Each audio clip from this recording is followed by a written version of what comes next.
Hello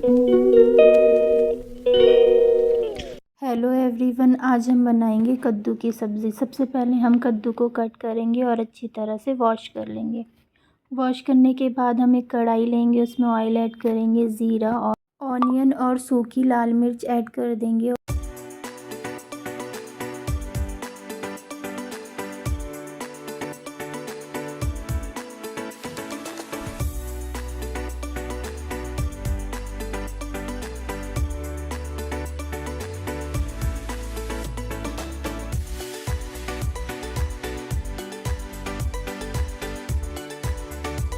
अब हम कद्दू ऐड करेंगे, उसमें धनिया, हल्दी, लाल मिर्च पाउडर, नमक ऐड करके अच्छी तरह से मिक्स कर लेंगे।